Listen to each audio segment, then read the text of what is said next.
கர்த்தருக்கு ஸ்தோத்திரம். இன்றைய வசனம் 40ஆம் சங்கீதம் 17ஆம் வசனம். நான் சிறுமையும் எளிமையுமானவன், கர்த்தரோ என் மேல் நினைவாயிருக்கிறார். 40ஆம் சங்கீதம் 17ஆம் வசனம். நான் சிறுமையும் எளிமையுமானவன், கர்த்தரோ என் மேல் நினைவாயிருக்கிறார். இங்கே வசனம் ரொம்ப அழகாக சொல்லுது. கர்த்தர் உங்கள் மேல் நினைவாக இருக்கார். ஆமென். பக்தன் விசுவாசமாக சொல்கிறார், கர்த்தர் என் மேல் நினைவாக இருக்கிறாருன்னு. இன்னைக்கு உங்ககிட்ட சொல்கிறார், கர்த்தர் நான் உன் மேல் நினைவாக இருக்கிறேன். நீங்கள் நினைக்கிறீங்களே, ஒரு மாதம் முடிச்சிட்டோம், இன்னும் இத்தனை மாதம் இருக்குதே, இந்த புது மாதம் தொடங்குது, என்ன பண்ண போகிறோம் அப்படின்னு பயத்தோடோ இல்லை கேள்விக்குறியோடோ, இந்த காரியம் நடக்குமா நடக்காதான்ற ஒரு பயத்தோடு இருக்கிறீங்க.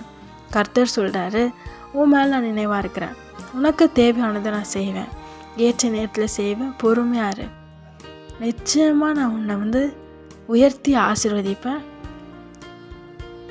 பயப்படாதேன்னு வாக்கு கொடுக்குறார். உங்கள் மேலே அவர் நினைவாக இருக்கிறேன்னு வாக்கு கொடுக்குறார். உன் தாய் உன்னை மறந்தாலும், உன் தகப்பன் உன்னை மறந்தாலும், அவர் உன்னை மறவாமல் அவர் நினைவில் உன்னை வைத்திருக்கிறார். பயப்படாத, யாருமே நினச்சி கலங்காத, கர்த்தரும் கூட இருக்கிறார், உன்னை நினைத்திருக்கிறார். நீ வருகிற நாட்களில் உன்னை நடத்தி உயர்த்தி ஆசீர்வதிப்பார். ஆமென்.